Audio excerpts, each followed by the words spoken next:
Ինչու է Աննա Հակոբյանը սկսել չինական փիլիսոփայությունից մեջբերումներ անել։ Ես այդ դրանց հետ ոչ գործ ունեմ, ոչ էլ ուզում եմ դրանք լսել։ Ինչու՞։ Անունը լսել չեմ ուզում։ Տեղեկություն չունեմ, չգիտեմ։ Բարդ աշխատը իր համար էդ էլ մեծ բան է։ Ես չեմ կարող Երևի իրան պետք է։ Ես իր անունը չեմ ուզում լսել, կներեք։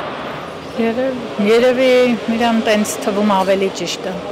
Չգիտեմ ազգ։ Գիտեք, այնքան ուզում եմ ինձ հեռու պահել այս քաղաքականությունից, որովհետև եթե ես ինչ-որ մի բան ուզում եմ ասել, ուզում եմ տեղեկացված, ինֆորմացված լինել, բայց այդ հարթակից ինֆորմացված չեմ, չարժե էլ այստեղից այնտեղից լսված ինֆորմացիայով, անկախ նրանից ում մասին ես խոսում, ինչ-որ կարծիք հայտնել, անկեղծ ինֆորմացված չեմ։ Չեմ էլ ուզում, որովհետև այնքան չուր բաներ եմ լսում, սուտ absolutely չի հետաքրքրում։ Որովհետև ինքը խելք չունի ոսկի հայերն է, չգիտի որ մնա չիներեն է խոսա։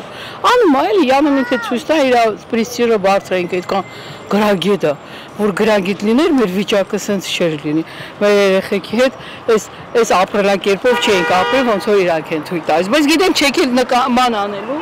ցույց տալու, համենայն դեպս եւ իրան, եւ իր մարդուն, եւ իր կառավարությանը բոլորին երկուս չէ, 0 էլ ափսոս, որտեղ 0-ի կողքը մի հատ թիվ դնես, մի հատ մեծ կարգին թիվ է ստացվում։ Շատ շնորհակալ եմ, որ գոնե եթե հասցնեք։ Միևնույնն է նրանց համար մեկը, նրանք պետք է անեն։ Ինչ ուզում անենք, նրանք պետք է անենք։ Նախ իրանից չի կախված, այնց վերևներից է կախված, շատ վերևներից։ Տեսնենք, բայց ժողովուրդը գոնե խելք ունենա, ժողովուրդը հասկանա, որ չի կարելի, անդունդն են գրովում, անդունդը։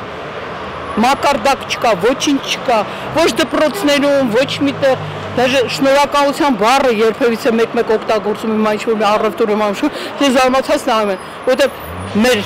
Աննան շնորհակալություն չհայտնեց ոչ մեկից, որ նստեց այդ գահին ու այս վիճակը գցեց ժողովրդին։ Շատ շնորհակալություն, գնացի, մեր երեխեքին գոնե բարի բախտ լինի։